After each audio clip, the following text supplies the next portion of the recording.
वेल radio 95 FM तुम्ही tune केलेलं आहे. Very very good morning Kolhapur. आणि जसं मी मगाशी म्हणालो की राज्य सांस्कृतिक पुरस्कार आपल्या कोल्हापूरमधील Deepak Bidkar sir, Anand Giri sir, Azad Naikwadi sir यांना मिळालेला आहे. सो त्यांची प्रतिक्रिया असेल किंवा त्यांच्या कामाबद्दल आज आपण त्यांच्याकडून जाणून घेतोय. सो सगळ्यात पहिल्यांदा आपल्यासोबत आहेत Deepak Bidkar sir. Sir, radio सिटीमध्ये तुमचं खूप खूप स्वागत आहे. आणि इतकी वर्ष तुम्ही या क्षेत्रामध्ये काम करतायत, मेहनत करतायत आणि त्याची कुठेतरी पोच पावती मिळाली असं आपण नक्कीच म्हणू शकतो. काय प्रतिक्रिया आहे तुमची? नाही, धन्यवाद पहिल्यांदा रेडिओ सिटीचे. 31 वर्ष झालं आता मी या फील्डमध्ये काम करतोय आणि विशेषतः माझा आवडीचा भाग आहे तो म्हणजे लोकनृत्य, लोककला. आपल्या आजूबाजूला लोप पावत चाललेल्या असलेल्या ज्या काही सांस्कृतिक आपल्या काही खेळ असतील, काही कला असतील, तर त्याच्याविषयीच मला जरा काम करायला जास्त आवडतं. आणि आपण पुरस्कारासाठी कधीच करत नाही, पण कमी वयामध्ये म्हणजे इतक्या कमी वयामध्ये हा पुरस्कार मिळणं मोठी गोष्ट आहे माझ्यासाठी.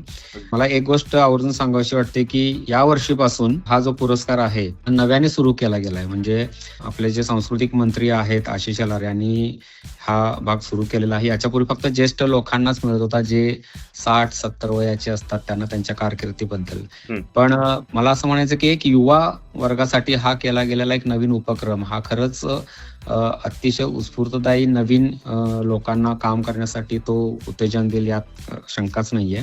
अभ्यास करून एखादं लोकनृत्य बसवणे, माहिती सांगणे आणि त्यातून पूर्वीचा असलेला जो आपला कालखंड आहे तो आता नवीन पिढीला समजावून सांगणे हे एक मोठं काम असतं. तसं ते जबाबदारीचं पण काम आहे आणि हे मी आतापर्यंत करत आलेलो आहे. आणि याचा मला खूप अभिमान आहे की मी त्याची जी धाटणी आहे ती न मोडता मी काम करतो. आणि म्हणूनच हा पुरस्कार माझ्यासाठी महत्वाचा आहे की युवा पुरस्कार म्हणून हा यावर्षीचा राज्य सांस्कृतिक पुरस्कार मला मिळालेला आहे.